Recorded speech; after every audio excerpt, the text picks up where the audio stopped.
Thank you for listening to the Tattness podcast on the Tattness Co. Network. Welcome, ladies and gentlemen.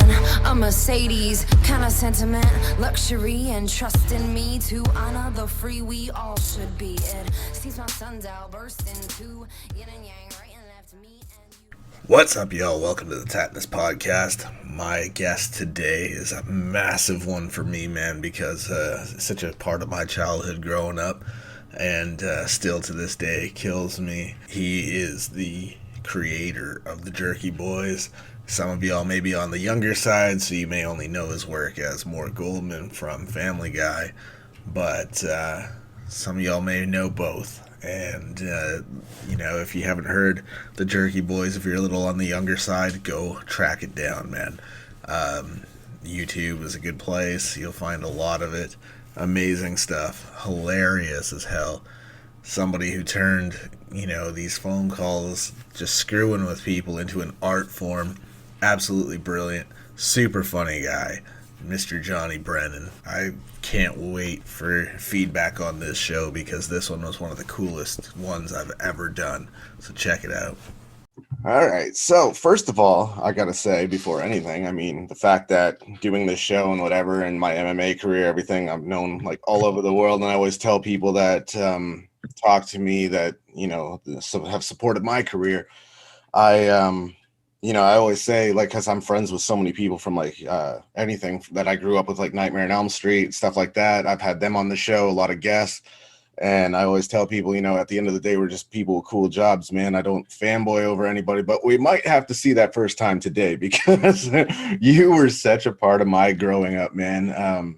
The tapes and everything just cracked me up. I remember a friend of mine in school having the CDs, and this is going back, so he would tape them for me on blank tapes, and I would just I was in a bad situation growing up, living in a bad situation, so that humor got me through, and I remember laughing so much that tears are pouring down. I can't breathe. I look like an idiot, and I just want to kind of put it out there, no blowing smoke, but this is like the coolest show for me because yesterday, as most people know, was the 2-year anniversary of my 2-year-old son's passing. Wow, sorry to hear that. Oh, thanks, man. On the 9th he would have been 4 years old, and then yesterday was the anniversary, so it was like, it's a heavy day, but then I also had something so cool to look forward to that it was like, it's not too often. I've talked to a lot of cool people on my show, a lot of friends of mine from things I grew up with, but this one's the big one for me, man. So yeah. I appreciate that. It's funny. I appreciate that. It's I'm very sorry to hear about your son as well. Thanks. That's terrible.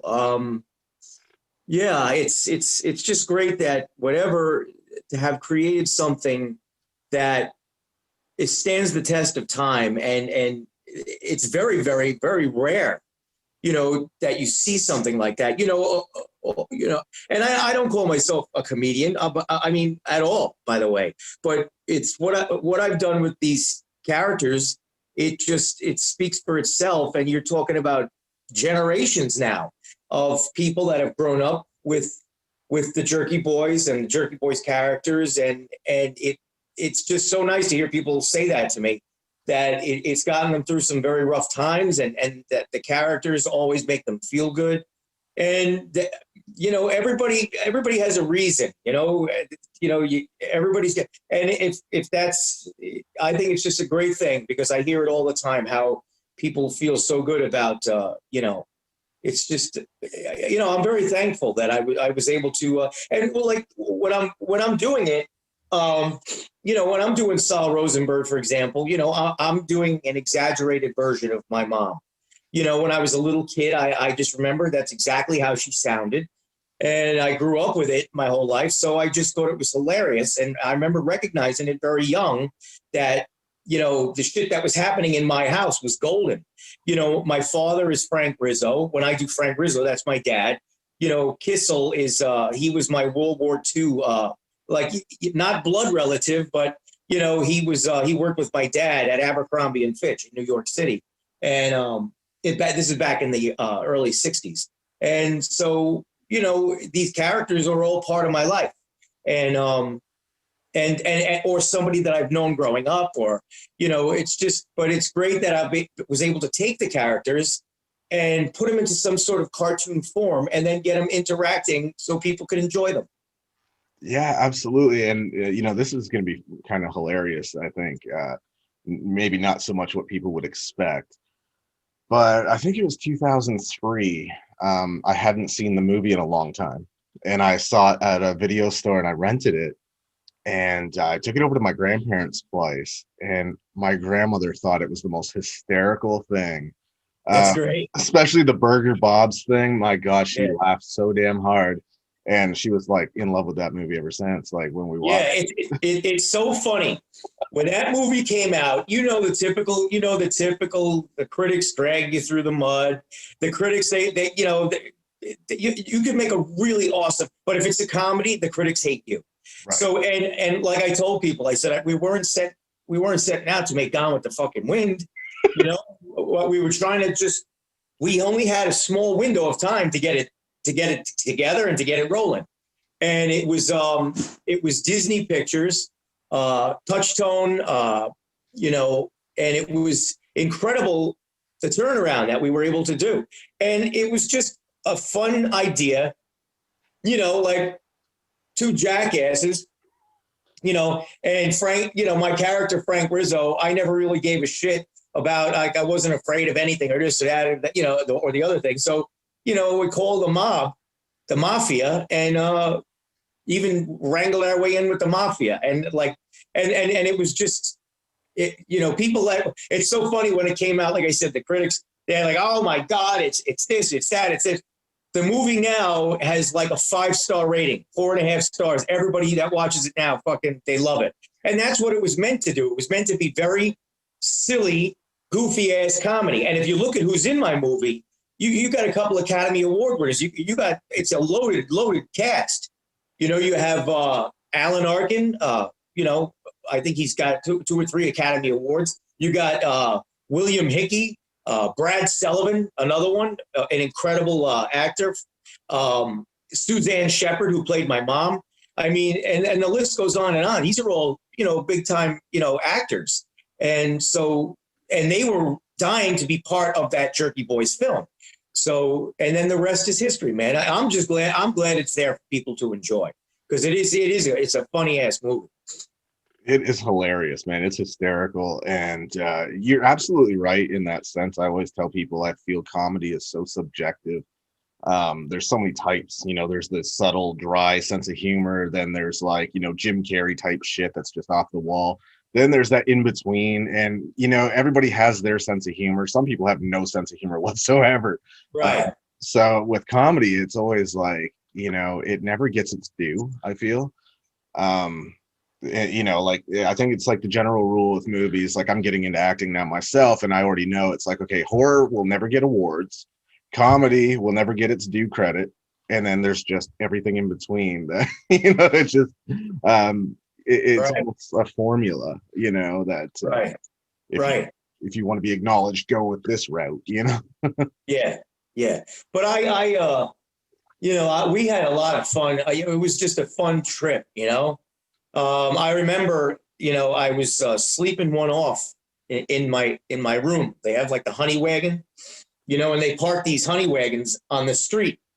So, I have a room, then there's another room and another room, and I partied a little too hard the night before, so I'm trying to sleep one off, and I know it's very early. It's like 5:30, 6 in the morning. You get started early on the movie sets, and I'll never forget trying to sleep, and I'm trying to cover my head, and I just hear voices right outside my door, voices, and I'm like, shit, man, who the fuck? So I got up to go to the louvers, and I opened the louvers on the little honey wagon, and I swear, if I could just reach 10 inches or 12 inches, is Ozzy Osbourne, and he's standing there and he's talking to my wife, and I guess they were just chilling out, figuring, all right, Johnny's got to be getting up soon. So Ozzy's standing right there, And I said, I closed it real slow. I closed the window. I said, holy shit, it's fucking Ozzy. So I threw some cold water on my face and I dried off my face and I opened the door and Ozzy looks, he goes, there he is. There he is. And I'm like, Ozzy, what's going on? It's just, what a trip. What a trip, man. And that, I guess, was his first day on the movie set as well. That would blow your mind, man. It's like you go from pissed to how can I be mad? You know what I mean? Yeah. Because it was actually hilarious. It was one of those things, you know? Oh, no doubt. I would like just be tripping out, man. That's I'm sure immediately hangover gone. You know? Oh, yeah. I did a lot of that during the movie, you know? Oh, no doubt. Oh my God. That was funny as hell too. I remember having the audio tape and the whole Aussie audio part was on it. And it still cracked me up, man. Even though it was just the audio, just the way he says this shit. Ozzy was, he did a great job. He was great. He's like, who are you two guys? Where's Bob and BJ? And I tell them they're on a plane, right? They got another gig. They're on a plane right now over Japan. I said, they got a gig with the Monkees. And Ozzy's like, the Monkees? The fucking Monkees? It was great. I grew up. And it was great. It was great too to be able to mention the Monkees in my movie. Right. That's what tripped me out because when I was a little kid, man, I loved that show. And so that made me laugh so damn hard. Yeah. I grew up with the Monkees. I love the Monkees. You know, so it was actually really awesome to be able to include that in the flick. It was so great, and just his shock, and even when he was leaving, just reiterating, he still can't believe it. Yeah. That was so damn good, man. I was like, that's just brilliant. I've always described to people that, you know, might be a bit younger than me that, you know, may not be familiar with the tapes and whatnot. I was like, dude, the only way I could say how great this shit is like, I said, you made this an art form where it's over the top enough that it's funny, but it's not so over the top that people on the other line know that they're being fucked with. You know what I mean? It's the right balance that I was like, I don't know how you kept a straight face because this shit was so good. Yeah. Well, people have asked me that numerous times over the years. They're like, Johnny, how the hell do you and I tell people very simply, I says, because a good example, when Sal Rosenberg gets up, the lady asked for a chainsaw. Do you still have that chainsaw? And Sal Rosenberg says, let me look and see if I can. So Sal Rosenberg gets up, and I already got an idea where I'm going. I have an aluminum baseball bat in my hand. So I know where I'm going to go with this. And it happens. I just let everything happen. So if you ever listen to that, it's called Sal's Chainsaw Shock. And if you ever listen to that skit, you'll hear, if you listen closely, I took a couple of days in the studio. I wanted to build and make you see that when I got up to go look for the chainsaw, I stepped on my dog, and then I took a header and I fell and I knocked down all kinds of shit. But the only thing that's real in that is, if you listen close, you'll hear an aluminum baseball bat. So that's real. And then, well, that gets back to when people say that to me, because in my mind, it's not, oh, I just did something funny. I threw myself across the room and I made believe that I fell. It's not about that with me. With me, Sal, and I did fall and I tripped over my dog and I'm laying across the room and my leg is fucked up. It's all fucked up. So then I don't, as much as I might think it's funny or hilarious, you know, I'm like,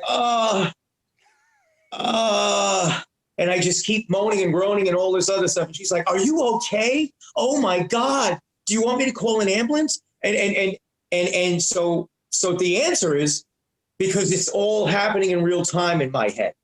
So it's not a joke. It's not funny. Even though it's hilarious, it's not funny because it's happening to me. So Sal Rosenberg is hurt. And that goes for all the characters. Like even when I get really good Frank Rizzo or big old badass Bob the cattle rustler. It's because I'm in the moment. And even though I know the stuff that's coming out is working, or it's like, for example, big old badass Bob the cattle rustler. It's almost like a well. And I just thank God that every time somehow I go back to that well, shit's there waiting. So, and it just goes whoop, right out. Like he's asked this guy asking me for the price of a lawnmower or some shit, how much he wants to pay for it.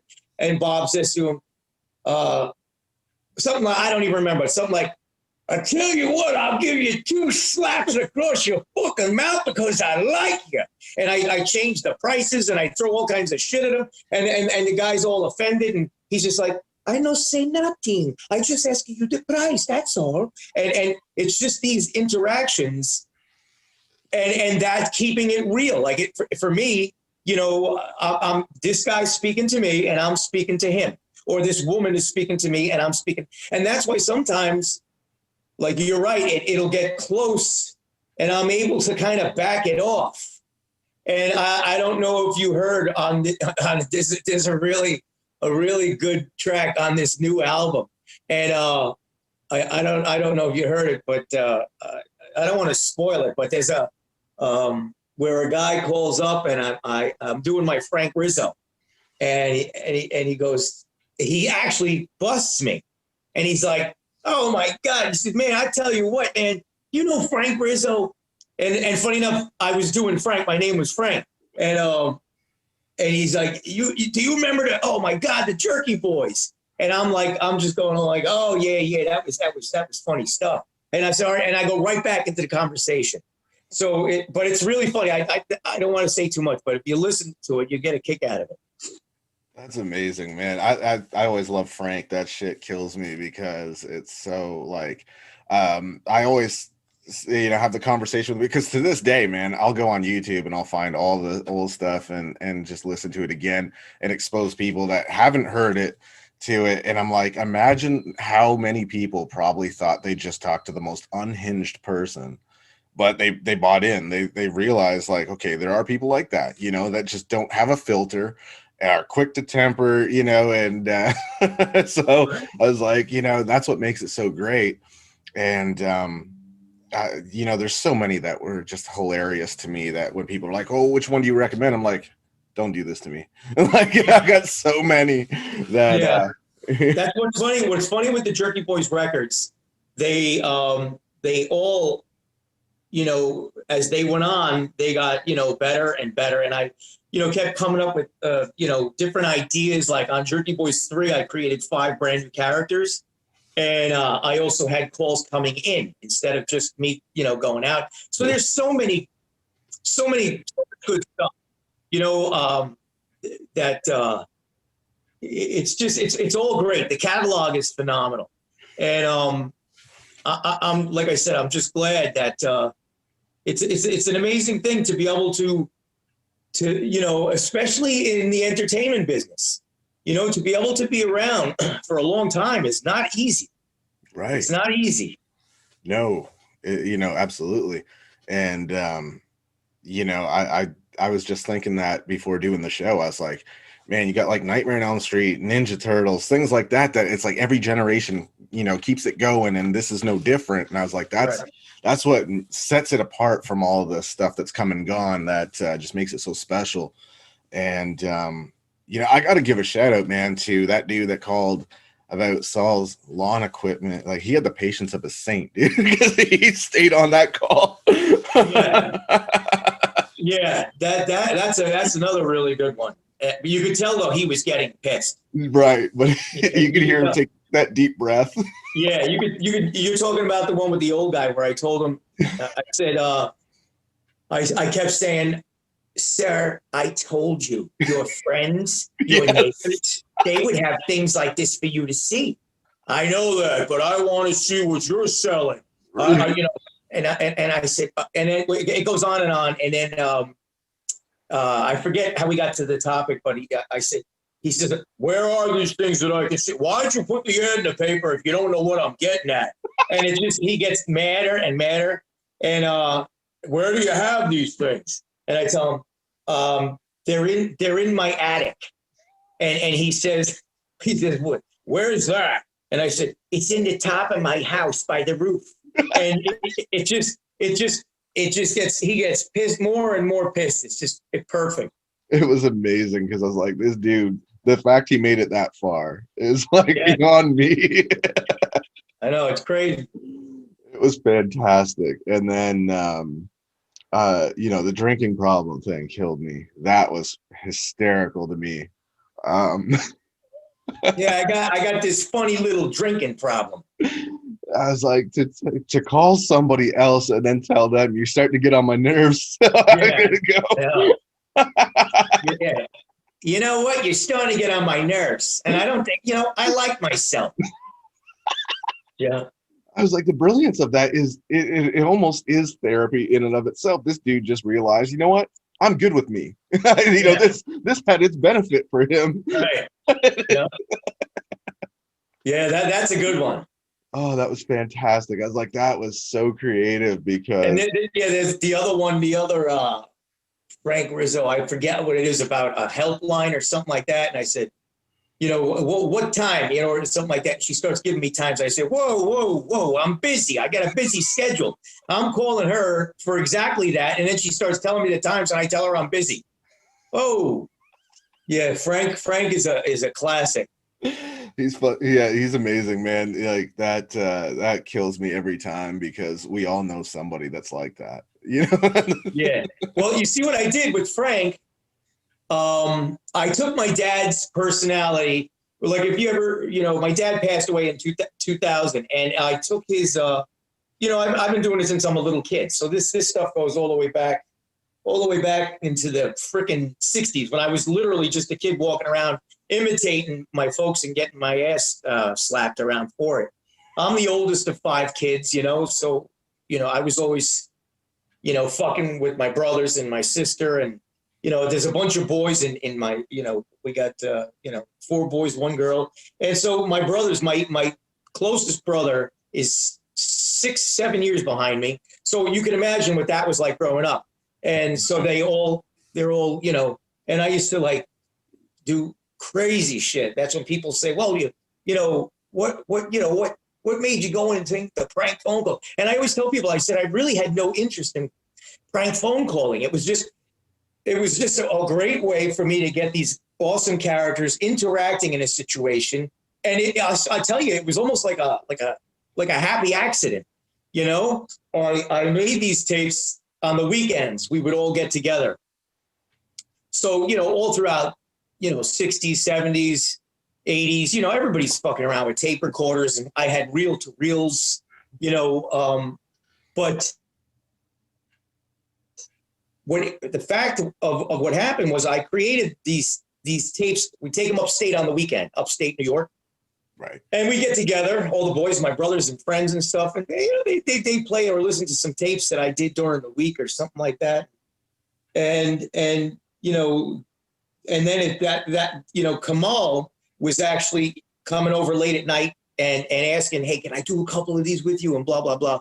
And I said, yeah, fuck, man. And he used to bring food over, from his dad's restaurant. And so we do these things, and, I never paid attention. We'd listen back to them. Everybody's like, holy shit, that stuff is so funny. Never paid any attention to it. And Kamal would make tapes and give them to a lot of his musician friends. And the rest is history. So that's how it hit the streets. Then I was at a family reunion, I think sometime in 84 or 85. And my cousins, I have a very, very big family. And my cousins were coming up to me and saying, John, those tapes you make for Joey and Anthony, those are my brothers. Those tapes you make and those guys, they're playing. It's at my college. It's everywhere. These tapes are everywhere. People are listening to your stuff everywhere. And it wasn't long after that, I guess Howard Stern, so I guess sometime in 85 or so, Howard Stern just playing it on his show. And he says, if anybody knows who this Frank Rizzo guy, please, you got to call into my show. This is the funniest thing I ever heard in my life. And that pretty much that's the beginning. That's when it started to explode, and then in the early 90s, late 80s, early 90s, that's when it hit the scene big time. Right. And, that's, it's funny because back in the day, anyone that had the dual tape deck was the shit. I mean, that was like the goal, right? So you could tape these tapes while you're playing them, and I could see how it would circulate so quickly. People just making mad copies and passing them out because it's the funniest shit. And, I got to tell you, man, it would have brought my piss to a boil the way everybody started trying to take credit for, being the one to be doing it. And here you are like, what? I think I remember you telling a story one time where someone literally sat across from you saying that they're the ones that did the shit. They didn't even know you were talking to the guy that did. There were a handful of people that were literally trying to tell the record labels and stuff and actually got work and jobs because they swore up and down a blue streak that was them. But then when Howard Stern, started pumping and stuff like that, I said, look, I can't do this anymore. I got to come out. And it was Atlantic Records. And I as soon as people heard my voice, they said, oh, shit, that's the guy right there, man. And plus, there's so much stuff that are in the bootlegs. Like, for example, Brett Weir. Brett Weir, my sister married into the Weir family. And there's a lot of other things that are only I could tell you that, and then I remember very clearly, they said that a voice analysis is much more accurate than even a fingerprint.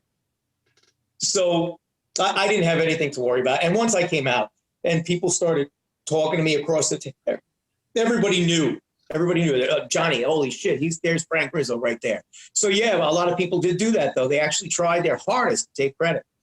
It's so funny, man, especially when you don't know who you're talking to. And it's like, you're literally talking to the person that did create this. Right. And you're telling them you did. Yeah. That's embarrassing. Yeah. But I mean, it's crazy. I could understand people loving it that much. Everyone wants to be the one, the genius that came up with it. But it's like, no, man, you can't be doing that because. No, right. And I was always the type of person. I could never understand why people want to steal from other people and then use their material and make believe they don't know. And they actually act like they don't know what the fuck's going on. Like, I didn't steal shit. Right. And I found that in the comedy world, it's very, very, it's all over the place. People blatantly stealing somebody else's material and just making believe it's theirs. You see it all the time. Crazy. It's crazy shit. And I never went for that. I always thought that was very fucking lame. Not cool. So I even made it a point, and I know I've loosened up now and I've kind of relaxed because I was always too hard on myself. I made it a point not to even bite off myself. Like when I made Jerky Boys records, I could have easily went back and made another 2 or 3 Auto Mechanics. Right. Exactly. But I didn't do that. I didn't do that. I don't care if it was something as simple as starter motor rebuilding or something different, just something different so that I don't even want to steal from myself. Right. And, that's the benefit now too, is, I could go back on YouTube or anywhere and find exactly what I'm looking for because there's only one.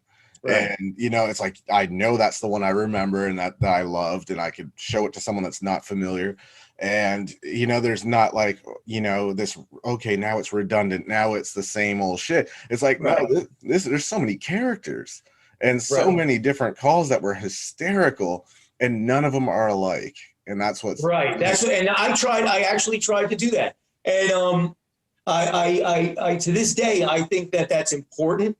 That's important. The new record, funny enough, I have a couple of piano calls that were put out for them to call me, but they were both very interesting. So I had to put them both on this record. And like I said, I kind of, because they're so different characters and everything.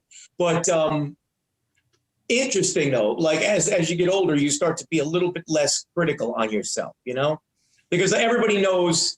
Over these decades, they know what I've done and what I was capable to do. So, and I'm just glad that people are really enjoying, these new records, the new record as well. So that's awesome.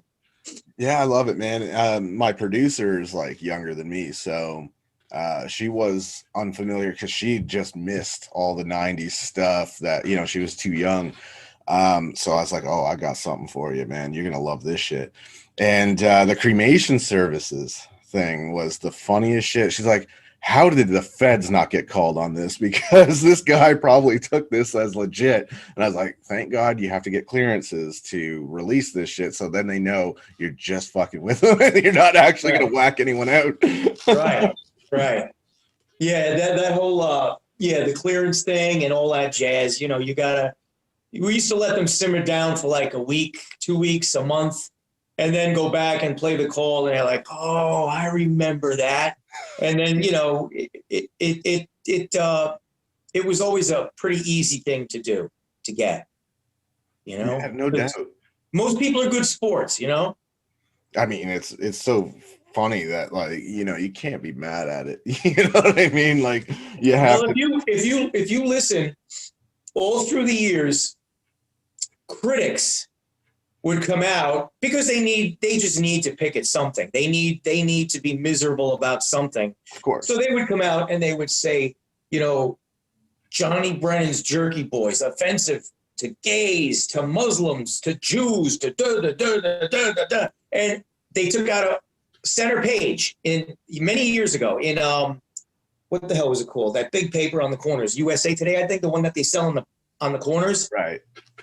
And my fans aren't stupid. I sold lots of records. But then when they attack me like that, they just sold me millions of records. Right. My fans know that that's not true. That's not true at all. I don't.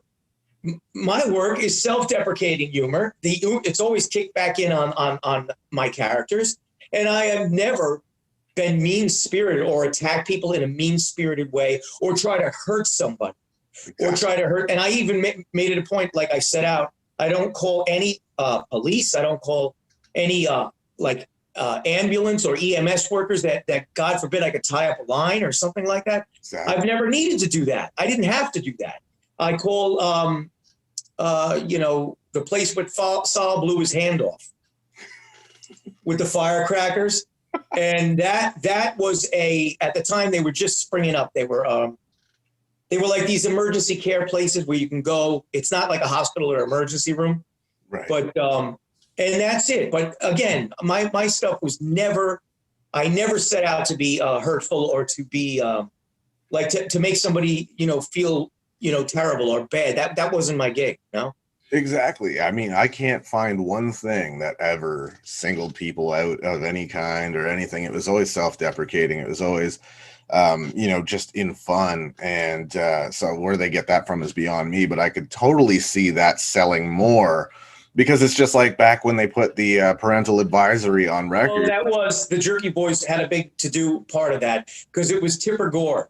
And Tipper Gore, Al's wife, said Vice President Al Gore's wife said that the Jerky Boys and a few of the rappers at the time, there wasn't, many, but she was like, this is not suitable. We have to have warning labels. Children shouldn't be listening to this. Meanwhile, if you listen to my stuff, it's so innocuous, like Frank Rizzo. It wasn't until Jerky Boys 3 where I got a little bit more racy with Frank Rizzo. I was like, what's up with this fucking delivery boy? He's up here trying to pull the fucking cock and balls out of my pants. And so I get a little bit, and funny enough, that starts out Jerky Boys 3. And I was adamant. I told my manager at the time, and I told my wife, I said, I'm not going to start the freaking album off with that. And they were like, you're fucking crazy. You got to start the album off with that. It's a great call. And it's the delivery boy call. And so I did, and everybody just fell in love with it. Because again, that's about it. That's about the extent of it. The guy's trying to pull the fucking balls out of my pants. And but there's no gratuitous, hey, I'm going to kick your fucking face, and I'm going to motherfucking fuck. I don't do that. I say it the exact same way that Frank Rizzo being my dad, I remember how he spoke, and I just use it in a cartoon form. Exactly. And the car salesman thing was hilarious. I'll Yeah. talk down, choke a few people. It's like, that's Yeah. totally it. Yeah, because the guy, yeah, that's again. See, that's what I was telling you about that well. You go to that well, and Frank is on. Actually, it's Paul Rizzo. I made a mistake. I called him Paul. So I always say now it's Frank's cousin. That's Paul, Frank's cousin. So I made a mistake. It was a brain fart. So yeah, and I'm saying that, bring in a tank, I'll sell the fucking thing. One time this guy's poking around, I shove his face right in the fucking hood. I tell him, you buy this fucking car. I need dough like anybody else. And the guy just says to me, geez, I don't run that kind of operation. All right. And I go really, really quick. I go, all right, maybe I can tone it down a bit. Just choke a few people here and there. But again, these are people's favorites. If you look at any single one of these over the years, you could pick anyone. You've picked a bunch already. You've picked a bunch. But look, even let's say testing for Jeopardy. I love that. That's a big to do. Right around Alex Trebek. It's sad. It's a sad thing. But when you look at testing for Jeopardy, is one of the all-time favorites. Another one. And it's classic. And Willie Johnson, I'm asking him questions. Does he know? And I said, what's the difference between an elephant and a tiger? And he goes, because they both live in the jungle. Wrong. They are both marsupials, members of the marsupial family. If you can't whip out answers like that, Mr. Trebek is liable to go to a commercial break and punch your fucking mouth loose. Do you understand me, Willie? Yes, I do. And it just, I don't know if I'm getting it exactly right. My fans know they know it way better than I do. But I'm in the ballpark. But it's just the absurdity. It's the absurdity. It's fucking absurd. And that's what makes it so fucking lovable, I guess. And that's what people say about Frank Rizzo over the years. People say, man, Frank is like a fucking steamroller, but there's something very lovable about Frank. Absolutely. And that's what killed me with the Jeopardy thing was the visual that it gave me of Trebek just kind of cutting to commercial, going up on the little podium and just socking this guy in the jaw. and what the funny thing people don't realize is Alex Trebek, he was a tough guy. He was no pushover. Right. And they got outtakes and stuff of him. He had a tremendous sense of humor. Yeah, I just saw some recently. Yeah. And so I just thought it would be funny to paint Mr. Trebek as a guy who wouldn't think twice to knock your fucking dick stiff. He'll slap you around the fucking studio. And I just wanted to paint this picture of him. And somebody sent me a really awesome 8x10 of Alex Trebek. It's a headshot of Alex Trebek. And it says, hey, Frank, can't wait to see you on my show. Maybe I'll punch your fucking mouth loose. And then it's signed Alex Trebek. It's great. That is gold. And, even with the Rizzo thing, it's so funny because like I said, my producer, my show is much younger and was unfamiliar and now is so familiar. Heard you say Paul Rizzo. She's like, it's Frank. And I cracked up the other day. This is just a couple days back. And I kind of laughed and I said, in the Rizzo family, just choking the odd person is what's considered reasonable. You know what I mean? Right. Yep. Choke a few people here and there. That's about it. Yeah, that's totally fine. And the justification is amazing. I'm like, times are tough. I need these fuckers to buy. You know what I mean? Right. That commission life is tough, man. Yeah. It's so funny how perfectly they just fit into society. And a lot of people have been saying to me, Johnny, I get such a kick out of even how today, and these are interviews I've been doing and the interviewer would say, I just can't believe how amazingly they just roll right into today and what's in the world today. And that's why it was just a great, everything just clicking on all cylinders. It was just it was a good move. I was actually wondering if we should put it out this year, 2020, but then everything says, yeah, is probably perfect to put it out 2020. I was just thinking that. I was just going to say, after 2020 near its end, I think everybody now has a little bit of Rizzo in them. You know what I mean? Yeah.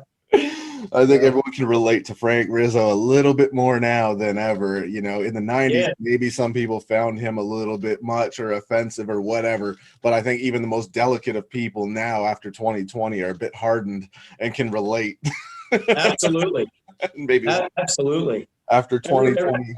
Everybody's making fun of the Rockefeller Center Christmas tree.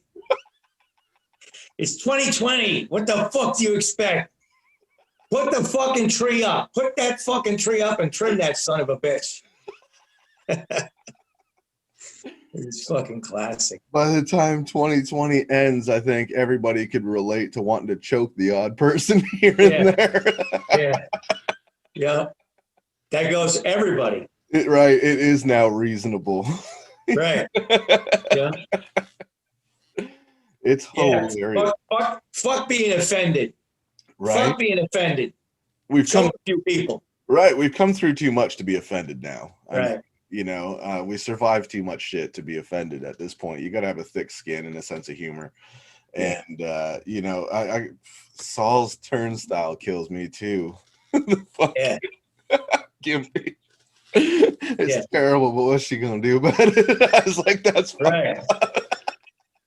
And again, that's another great way of just being in the moment with the guy on the phone, and me just explaining, you picturing my mom in the bed, she cut her fucking leg off with a haysickle, to show what could happen if you play with a haysickle. So and he's got a turnstile and you can put another one on the other side of the bed and they said, "Ooh, more money," and it just it's another one. Again, you get back to the absurdity. I have my mother in a bed who cut off her leg with a haysickle, and I need a turnstile for charging local kids and neighborhood people to come in and see her. Fucking crazy. Right, and then Saul's hairpiece was like the funniest visual. Yeah. Oh yeah, when he gets beat up at the basketball game. That poor bastard. His teeth are in his hairpiece. Yeah. Yeah. They beat me unmerciful. I was beat and they beat me unmerciful in front of my and I said I was up on the Jumbotron. And my wife and my family are standing there laughing at me. After he got beat up, I was laying in a puddle of my own blood and piss. Yeah, that's another. You see, there's so many. Every time you hit me with one, I'm like, man, that's fucking awesome. They're all fucking classics. Right, and I think it's amazing with such a body of work, you can remember so much detail. Well, you see, it's true. Now, but what's funny is I don't remember it as good as my fans, and my fans, they are brutal. If I fuck shit up or if I don't get every word right, they'll correct me, and I say, all right, and I don't mind that. I don't mind that at all. It's actually very cool. I almost pissed myself watching the MTV thing with the sandwich, man. That was just fucking Frank all over. I was like, to me, it's like at this point, Frank's a real person, and that is exactly what that sumbitch would do. That was very successful. That was a very successful, project I did with MTV and Sony. It was actually a platinum video. It was called "Don't Hang Up, Tough Guy," and it was just a bunch of. Obviously, you can see this is way before Punk'd and all these other shows. They were inspired by what I did with "Don't Hang Up, Tough Guy," and it was a lot of hidden camera pranks, buses, cabs, in and around New York City supermarkets. How cool would that be? Like, how cool was that to be able to see the reaction of people as you're doing this shit? Well, what's cool? What's really cool is I wasn't able to.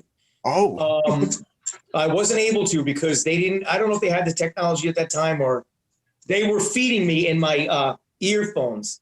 Johnny, we got a guy. He's standing in the 7th aisle. He's wearing a blue suit. He's about 60 years old. He's going bald. He's just reaching for some. So they're telling me all this shit, and I got to play with it as they're telling me. That's hilarious. Yeah. That was a platinum selling video. Yeah, I thought with the MTV one in particular, I thought maybe you were in an office somewhere where you could see them and their reaction as you're doing this shit. Well, some people I could. For example, when I was looking down out the window and the guys were on the phone or the women were on the phone, right. I could. But again, their back was toward me, so I could pretty much see them. But the supermarket thing, I could not see anything. When I did the stuff on the bus, the double-decker bus, I couldn't see anything. Because I was all in a little curtain, so nobody could see me. Right. The sandwich thing was hilarious, talking about busting a security guard's nose over a fucking sandwich. I was like, that must be the best sandwich ever, man. Yeah. Now those people I could see because the cameras were set up. Right. So those people I could see. As far as I can remember, I could see them. And I was just playing with that. That was, they built a fake office up at MTV. So even the office was all props. That's amazing. I thought that was the funniest shit. I was like, man. Yeah, take a look in that drawer. I left my fucking sandwich up there. And the kid opens the drawer and he goes, there's a fucking sandwich in here. Or Kurt Loder. Yeah, Kurt Loder. Fucking walking around here like he knows what the fuck he's doing. I think I said he looked at me sideways. Yeah, absolutely. And I think so far my producer's favorite has been roofing. Yeah, that's another great one. That shit was so funny. Yeah, that's another really, really good one.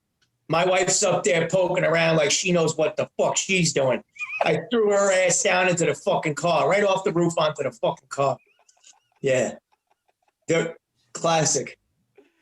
That guy's wife, man, survives a lot of shit because then there's the hot air balloon that he wants to fire her the fuck out of. So that's like, dude, and she just takes a beating.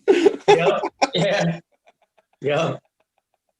That's so good. Oh my God, they're all so damn good. And it's like, it's hilarious to me that, like I said, there's that funny balance where people are like, what the fuck? But they don't know they're being screwed with because it's just over the top enough to be hilarious, but it's realistic enough that people are like, what is wrong with this person, man? Right. Oh, that's amazing. And, Frank, especially with, especially, I guess the accent too, people probably think, okay, a pissed off New Yorker, like, fuck, not unheard of. No, the accent is it's definitely a New York thing. People actually they have loved that over the years, that New York Frank Rizzo stuff. Yeah, I think that's what makes it so great is the accent really kind of is that that just final touch of it that makes it perfect, Yeah. I remember one where it seemed like the guy kind of caught on. He was being messed with when you were asking him to use the cargo to fucking haul the weed. Yeah. That was the cocaine. Yeah. Oh yeah, the cocaine. Yeah. That was I forget the name of that one. That's it's like obviously, he's like, thinking to himself, this guy fucking around or what's the story? So he starts, I say, we'll tow this shit in a little dinghy behind the fucking, but yeah, like sometimes you'll see that, but then you'll also see the person kind of catch themselves and go, oh geez, I guess this, they're like thinking, they think it's maybe a joke, but then they go at it and I just keep going and they're like, oh, I guess it ain't a joke, Right, and he kept asking, "Who is this?" Like he thought it was one of his buddies or something, just kind of screwing with him. And then the funniest shit was that person that got their coworker to come and be like, can you say that again? So the coworker can hear what kind of crazy, it was a sports store, what kind of crazy request you had, and you said something completely different that's totally normal. And she's like, no, that's not what you said. Say what you said again. I know. Yeah. I think that was Jack Torr's my gay character. Yeah, that was hilarious. And I was like, man, that's great, because those people obviously, were like, what the fuck? Come here, you got to hear this. Yeah, Jack he's another one, the original diva. Do you guys sell cleats there? Maybe I can come in and you could kick me around the fucking store. And bungee cords, backpacks, backsacks. There's so damn many, man. People will ask, what's your favorite one? And I'm like, I can't do that. I can't pick, because as soon as I say one, I'm like, oh, but then there's this. And there's just too many that were so damn funny. Yeah, I get asked that question all the time. Yeah. And there's no way I can answer it. There's no way I can't. I mean, it's got to be like asking which one of your children's your favorite. You know what I mean? Yeah, that's what I tell people. I said, they're like kids. I said, I have, lots. Every time you bring one up, I'll say, oh my God, that's a great one. Yeah, absolutely. Because I mean, it's gold, and it had to be a blast to do, especially to go back and listen to it when you're not in it anymore. It's not, because like you said, you're in the moment, it's real to you, but then to go back to it now, comedy wise, and view it and listen to it, it's like, okay, now I can appreciate the comedy aspect of it. It's not like I'm stuck in character. That's right. And it happens just like that. I was listening back to one of the tracks off the brand new record, and I don't know why, I just, for some reason, I just got a snippet of it, and I was just listening, and this character is just fucking insane, and he's in his own world talking about the piano that he built, and he built it from scratch. He made his own wood out of hemp and dirt and all this other stuff, and while the other guy's fascinated, he's saying, oh, it's beautiful. It's really something else I can imagine. And I'm talking to myself as this character. And I'm like, oh. And I'm literally talking to myself while the skit's happening. And I said to that makes me laugh when I go back and hear things that I didn't even really know were going on at the time. Right. And then I was like, holy shit. Because you hear it back and you're like, man, that's fucking wild. But it's very, I enjoy that when that happens. So you're right.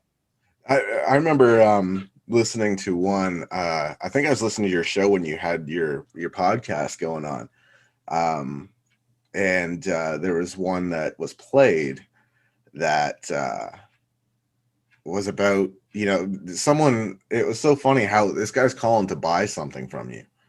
And you just kind of get into this whole conversation with this guy, given, it becomes this whole long conversation that totally loses the topic of the sale, talking about, giving himself a tug fucking by the window and some kids threw rocks, hit him in the dick. And then to say there's no decency left in the world. Right. Like this guy's jerking off in front of a window where there's kids, and he's talking about decency in the world. That is, those were very special. After many years, they asked me over and over, Johnny, do you have anything in the can? And that's why this brand new record is special, because I didn't have anything in the can. I had nothing. I had nothing, zero. But I did have these particular tracks, like the Flower Lady and the one you're talking about, that were almost 8 minutes long, maybe even longer, And I said, you know what? People have been asking me for a long time about these long skits that I was never going to use because they were too long. But I said, wait a minute, let me take a look at them. And I did.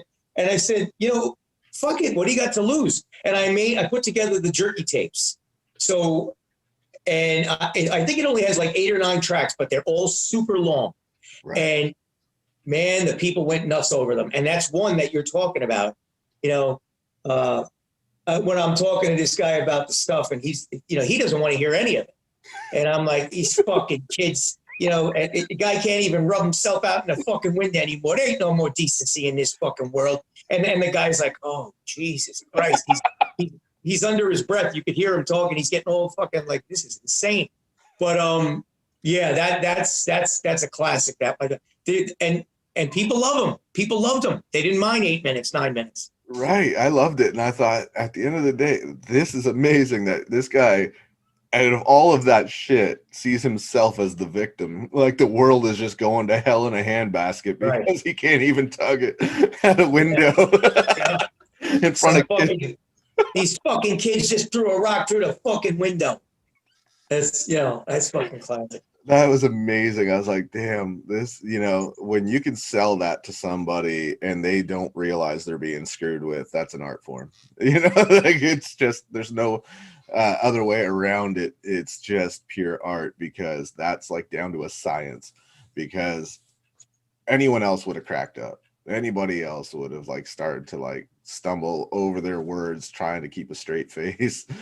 And you like, and Frank's trying to sell him that, there ain't no fucking decency in this world no more, and guy can't even rub himself out in the window. There's no more fucking decency. Right. And he's all pissed off because the kids threw a rock through the fucking window. He's just so defeated. Yeah, that's yeah, so that's the Jerky tapes. I love it, man. That's fantastic. Shit. It's just like, you kind of go through like a vault in your mind of just remembering, oh, there's this one, then there's this one, and it's like such an extensive body of work, and they're all so damn equally hilarious that it's funny when you look back, you really do. You look back, it's a hell of a catalog, Absolutely. I mean, you've probably forgotten more than I've done at this point in my career, man. Like crazy. It's when you think about it, it's crazy. Absolutely. So now you got a new one coming out. That you, like you're saying, kind of clean slate, right? Just kind of this is the first actual Jerky Boys record in almost 25 years, and it's where I'm talking about brand new, everything brand new, nothing laying around. This is me sitting down making brand new calls, and it's been that long. So, and the characters just moved right on, and so far the response I've been getting is tremendous. And I'm really thankful about that. As soon as I caught wind about that, I got so damn excited. I was like, oh shit, here we go. I was like, I can't wait, dude. It's been way too long. Yeah, man. The Jerky Boys Balloon Animals. As a matter of fact, I'm doing a live show Black Friday, 6 o'clock Pacific time, 9 o'clock Eastern time. And it's with rushtix.com. So I guess that's the company where you can go buy the tickets. It's just going to be like a live, like you and I are doing right now, live back and forth, fuck around a little bit. And I think I'm going to play a couple of the tracks off the brand new record. And we're just going to have fun. I was doing this live before this whole COVID thing. Right. So I was doing live shows with about, 200 or 300 people. And so now I'm going to give this a shot with the camera, and we'll just see how it goes. That's amazing. That's going to be so cool. Yeah, COVID really fucked everything up, didn't it? It just kind of put a kibosh on everything good. That you gotta roll. You gotta roll with it. Yeah, I mean, this technology thankfully has made it easier to kind of get through it and allow you to still do your thing. Right. And right. So yeah, that it'll be different. It'll be very interesting because I'm used to looking out and seeing lots of faces. Right. So it'll be interesting to see how it goes. Yeah, that's what made this kind of, for me, when I started out a year ago, kind of interesting and challenging, was when you first start, you feel like you're talking to yourself. Right. because it's all theoretical, hypothetical listeners that may or may not be there until you see your analytics and you know that people realize you're doing shit and they start listening to your show. So it's like, okay, cool. Now it's normal. But in the beginning, it's like, what the fuck? I feel like I'm talking to an answering machine or something, and I hate Right. that. Right. Right. You just got to, get through it, move on. Exactly. Anything else you want to promote while you're... I guess my cameos. I'm doing cameos now, and people are going nuts for the cameos. No So doubt. it's because they can get any character they want, any character I do, they can ask for, including I do Mort Goldman from Family Guy, and the whole Family Guy thing. But the cameos are kicking ass. It's cameo.com/Johnny Brennan. That's awesome. Yeah, I mean, I can see that definitely being hugely successful because... Yeah, birthdays, and I do everything. You name it, weddings, birthdays. And people just want me to fuck with their friends or their family, Right? Like, who wouldn't want that? I mean, there's so many characters to pick from too. Right. That's what works. They love the different characters. That's brilliant. I mean, I could see that just being, stupidly successful, because it's like, okay, we did it once, but now let's get them to do it again with a different character and fuck with someone new. Right. And it's funny, they do a lot of family members, they're such fans of the work, so they order a couple of different ones, or this character or that character, but it's a lot of fun. No doubt. It's been so like endless to go back and find some of the stuff that you've listened to back in the day, and it's like, oh my god, I forgot there's this one still, there's this one, and right. It's like, holy shit. And now that there's new stuff, I'm so thrilled. I literally did a camping trip that was 7.5 hour drive away from where I'm at now. Wow. To an island. And the whole way there, I was listening to all the old Jerky Boys stuff. People do that. They take it on long road trips. Sheryl Crow actually she told me, this came out of her own mouth. We were at the Grammys, and she said, Johnny, you're my bus music. And I thought that was so cool. Yeah, she says, the Jerky Boys, she's like, you're my bus music. Yeah. And you were saying that your parents were kind of the catalyst for those characters, and I thought, that's probably what made it so brilliant, is like you got Frank and then Saul, and it's like they're each other's balance. Right. One is very like calm and peaceful, and the other one is just ready to go at any time. Right. And that's what it was like growing up as a child. Like, because I was always getting yelled at and stuff. So I always saw my father in that mood. And it was great. It was great just to be able to realize it and do those characters. That's awesome, man. It's great to be able to take the comedy from that and put it to use like that. You know what I mean? That's brilliant. Well, I'm very thankful that it was able to happen. And like I said, sometimes things happen for a reason, and to get out to millions of people all over the world. And I want to say too, especially, my Canadian fan base has been extraordinary. They were there from the very beginning. And so I just want a big shout out to all the diehard Jerky Boys fans in Canada. Oh yeah, we love you guys, man. Out here, we love your work, dude. Like, whether it's Family Guy stuff or Jerky Boy stuff, like, trust me, it's I get excited anytime somebody's like, I don't think I've heard their shit. I'm like, oh, you're about to. Like, clear your day schedule, because we got work to do. I got work to do. I almost named the album that. Really? Yeah, that was going to be that was going to be the name of the new album. I got work to do, but it's just it's the Jerky Boys, because I wanted it to be also like the very first record, but more modern day, and also my original artist from all the way back when, did the new cover as well. Oh, cool. Yeah, so it's very, very, very cool. That is awesome. I know, like, as soon as that comes out, man, I'll be buying it for sure because it's been way too long, and I still love the older stuff and go back to it every day. I'm finding something that, at some point in the day, I'm like, I need to laugh at something, and this is it. I mean, shit, just sitting here talking to you now, I've laughed so damn much. Going I over. appreciate it. I appreciate it. Oh man, I appreciate your time, and I feel like I've taken up a lot of it. So, Oh, that's okay. That's okay. Absolutely. Like I said, it's a good way for me to say hello to everybody. yeah, man, it's I'm sure you got shit to do, so I don't want to take up more of your time, but it's been a blast, man. I could do this Thank you. all damn day, so I got to pull the reins back on myself so I don't take up all your time. Thanks. Thank you.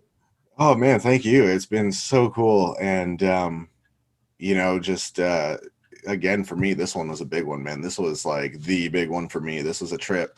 I've had a lot of cool guests and shit, but it was just another day at the office for me. But this one was just more on a personal level. I was like, oh shit, I was sitting here like 10 minutes before I get to, I was like, fuck. I never get rattled, doing my show, but this one was like, oh, this is gonna be so fun. Well, it's funny. It's funny when most people like they get a chance to meet me at, let's say, a Comic-Con. I don't do a lot of them, but I do some.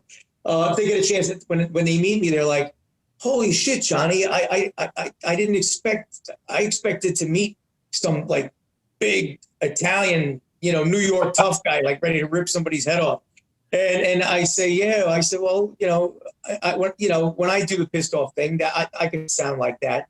But it's good to be able to do all these characters and people kind of taken aback by it, Yeah, absolutely, man. And it's just so funny to go through it all. And it is a trip just to be able to say, okay, I literally, grew up listening to all this and still do today. Literally just yesterday, I was still, on YouTube and shit. And now to hear it like basically live, you know what I mean? Like, that's a trip, man. So that was really cool. So yeah, I definitely appreciate that. And I know this will probably be one of the biggest downloaded shows I've got. So it's been a blast, man. Absolute honor for me. I thank you. I want to thank you for your time as well. And I want to also always big shout out to all the fans all over the world that appreciate or have fun or it makes them feel good. And because without the fans, man, they've been there for many, many decades. So a big shout out to all the Jerky Boys diehards out there. Oh, absolutely, man. It's I've been fortunate enough to be supported by so many people with what I do, and it's like I always say, without them, I ain't shit. Without them, I can't do this. So the other things that I've done. So yeah, it's so true. But I just wanted to get that in there. Oh man, yeah, absolutely. Hopefully get you back again once the new record comes out and talk about that and how that went for you, because I'm sure you're gonna have stories, man. Absolutely. All right, thanks a lot, man. Thank you. Much appreciated, Keith. All right, y'all. So that was the one and only Mr. Johnny Brennan of the Jerky Boys and Family Guy. What an amazing human being. Super nice guy. Funny as hell. One of the funniest dudes in my view. One of the most creative cats. And, it really tripped me out to be able to kind of call out some of his work that I loved and just bring back, recall it. And he seems to remember it word for word, verbatim. I think that's talent in and of itself, with such an extensive library for, so many years. To be able to do that is just trippy, dude. Like, that's such a sign, I think, of a great, creative person, a creative mind. I think that's amazing, to store all of that in your head. It's pretty cool, I think that just shows how much he loves what he does.